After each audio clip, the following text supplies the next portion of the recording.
নমস্কার বন্ধুরা, আমি বন্দনা দাস চলে আসলাম আপনাদের সামনে নতুন একটা ভিডিও নিয়ে। আজকে সকাল থেকেই মনে মনে ভাবছিলাম খিচুড়ি রেসিপি বানালে বেশ ভালো হয়। ব্যাস ভাবতে না ভাবতেই বড়মশাই বাজার থেকে খিচুড়ির সরঞ্জাম নিয়ে হাজির। তো আমি চলে আসলাম আমার রান্নাঘরে।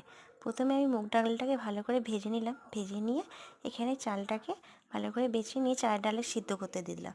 আর এখানে কিছুটা আলু ভালো করে ভেজে তুলে রাখলাম।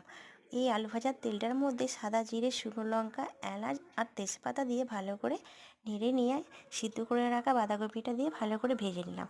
ভেজে নেওয়ার পরে তারপরে আমি এখানে আদা, টমেটো, কাঁচা লঙ্কা পেস্ট এর মধ্যে অ্যাড করলাম।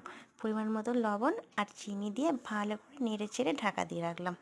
তারপরে আমি কিছুটা পরিমাণ গরম মশলা আর ঘি দিয়ে নামানোর আগে এটাকে আমি নেড়ে চেড়ে নামিয়ে নেবো। ঘি দিলে বাঁধাকপিতে বেশ টেস্টি হয়।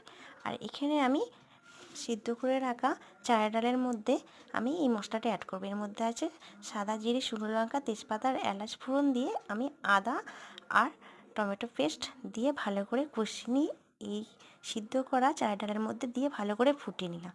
তারপরে নামানোর আগে ঘি আর পরিমাণ মতো চিনি দিয়ে নামিয়ে নিলাম। ব্যাস, আমার খিচুড়ি রেডি। তো বন্ধুরা, এইভাবে খিচুড়ি বানালে আর বাঁধাকপি রেসিপি বানালে দারুণ লাগে। ভিডিওগুলো কেমন লাগলো অবশ্যই জানাবেন। সকলে ভালো থাকবেন, সুস্থ থাকবেন। বাই বাই বন্ধুরা।